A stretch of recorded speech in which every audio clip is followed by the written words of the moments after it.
What in your view is needed? What kind of change is needed? I mean, I think it's like broad scale societal, like deep change, unfortunately, which is obviously like the hardest kind to create.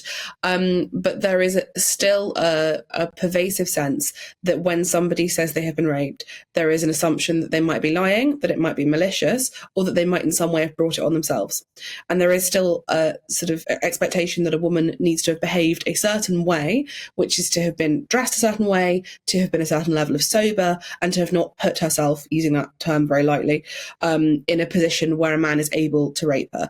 All of the burden of not getting raped still falls on women, and all of the questions about why somebody has been raped all still seem to hinge on what she did to make that happen, not the rapist did to make the rape happen. And that is an incredibly hard thing to change because it's a societal attitude. But unfortunately, we see from all of the research that the people who are often in charge of being the first line of defence in the police are some of the worst exponents of these behaviours and these beliefs. And unfortunately, because there is a massive over-representation in the police of people who are accused of these kinds of crimes and who have a history of domestic violence and abuse, your chances of being confronted by somebody who not only believes these things, but maybe even perpetrates them is worryingly high. What do you make of the proposals that are being made as part of Operation Soteria? I think the difficulty is whenever there is an attempt to improve this situation, it's really easy to be like, that's not going to work. It's not worth it. And none of these things on their own in isolation will fix the problem. But being hypercritical of them then means that nothing gets done. And then you end up in a situation where conviction rates are falling, which should be, given the sheer amount of campaign work, given that we're in a post-Me Too era, given that education for teenagers is supposed to be focused on consent, things should be getting better and they're not. So I am always sceptical of anything involving the police, because I think the way that the police, what I believe in broadly speaking, I believe in defunding the police. But I think this feels like you believe in defunding the police. You think that defunding the police would help to increase successful prosecutions of rape?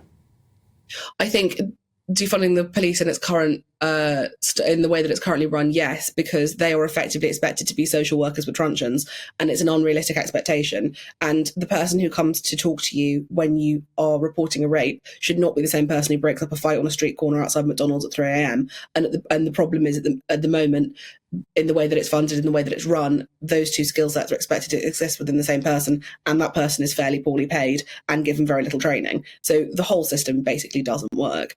And this initiative does feel like an attempt to change that, but it's a small number of people. I would be interested to see what the training actually sort of consists of, because it's very easy to send people on a half-day course and then be like, there you go, you've ended the stigma of sexual violence. It's a lifelong learned message trying to deprogram. It's not like, it can't be like a speed awareness course. It needs to be proper ongoing educational work.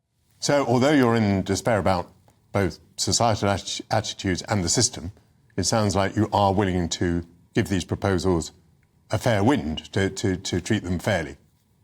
I think so, because you can't be somebody like me who complains about this all the time, and I do complain about it all the time because it is, it should be a source of national embarrassment that our conviction rates for this are so woeful. You can't sort of sit there complaining about it and then write off every attempt to make anything better. And I think, will it change everything overnight? No, but is a suggestion of people being better trained and better equipped to deal with one of the hardest crimes to investigate a good thing? Of course, it has to be.